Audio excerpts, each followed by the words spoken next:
President Obama did lay out his case a little bit better this night in the State of the Union than he has in the past. But to me, it still was frustrating in lack of details. And he actually has great details that he can talk about. If I was president, I don't think you guys are going to be surprised to find out that I'd have given a lot more speeches. And I'd have been a lot more in the Republicans' face about what we did. So, for example, on the economy, he bragged about it a little bit. But you have to remember that when he came into office, we were losing 800,000 jobs per month. That's crazy. Isn't that amazing? I mean, that is the debacle that George W. Bush left behind. And we've already forgotten about it. Like, it's Republicans, Democrats, I can't tell. What do you mean you can't tell? Bill Clinton created countless millions of jobs. George W. Bush was a disaster. I mean, Trump, when he talks about a mess, a disaster, he's actually talking about George W. Bush losing 800,000 jobs per month. That's what he handed off to Obama. Do you know that we've had jobs added for 70 consecutive months? That's a record. The record in United States history under President Obama. Who knows that? Why don't you brag about that? Why don't you do that so the Democratic Party can say with Republicans, jobs? You want to talk about jobs? Well, he did say that. We broke the record for job creation. He did say that. Republicans will praise it if it ever hits, 70 right now? Mm-hmm. If it ever hits 83 months, 13 more months, then they would give the guy credit for it. Right? Short of 83, I don't see them bringing stone-faced. it. Yeah. So, John, I hear you. He did mention it.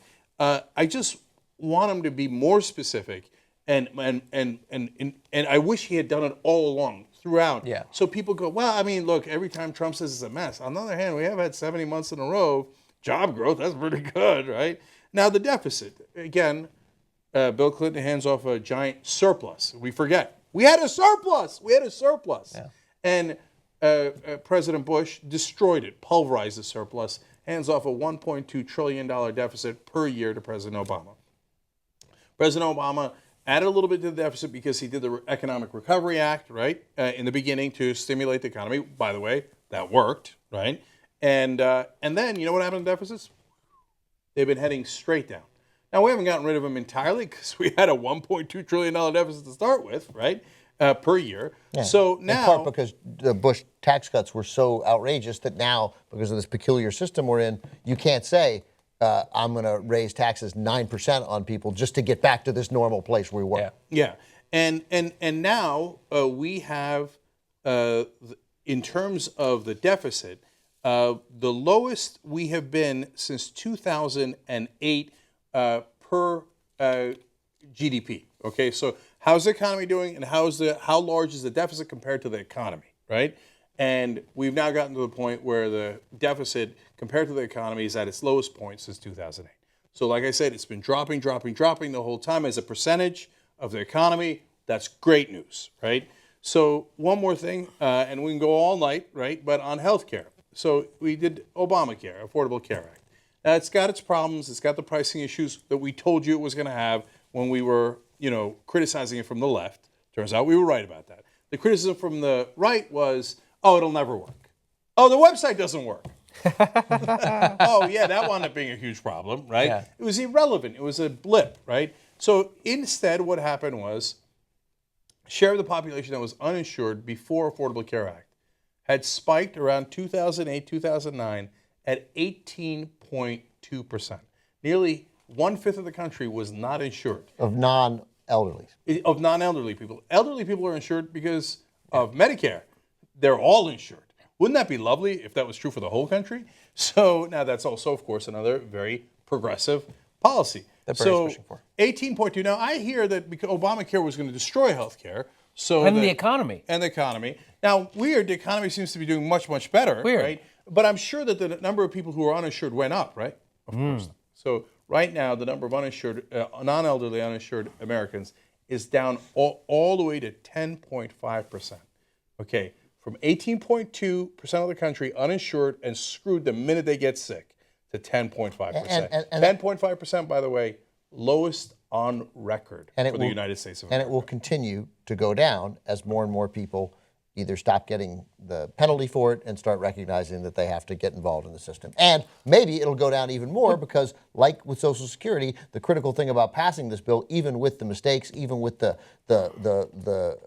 giant holes that allowed the pricing problem to happen, even without single payer, even without the government being able to get involved and competitively, even without the public option, all of those things, even without that, we'll change it.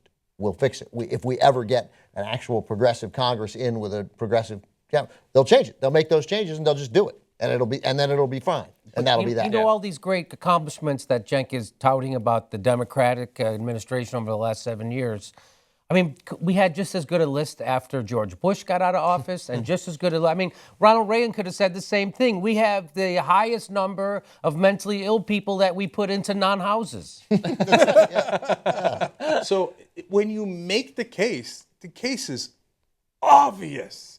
So it's so maddening that they don't make the case more often.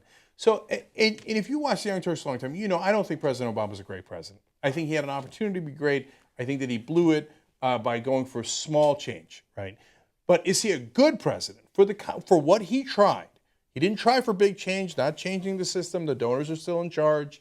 Your wages are still stagnant because most of the money is going to the rich, the millionaires, the billionaires. He made a lot of the tax cuts. Yes, he increased some of the taxes a little bit on the rich, but he made a lot of the tax cuts permanent, right? He still gave away a lot of money to the banks. So those are real. That's what prevents him from being a great president. Was he a good president when he tried for the small amount of change that he tried for? Absolutely. He did all the things that once he got into office, he said he would do. Yeah. Right? He said, I'm going to improve the economy. He did. I'm going to get you more jobs. He did. I'm going to get you health care. He did. And I'm going to prevent a war with Iran and on foreign policy. He did. He pulled out most of the troops. He got out of the other countries, basically. Largely.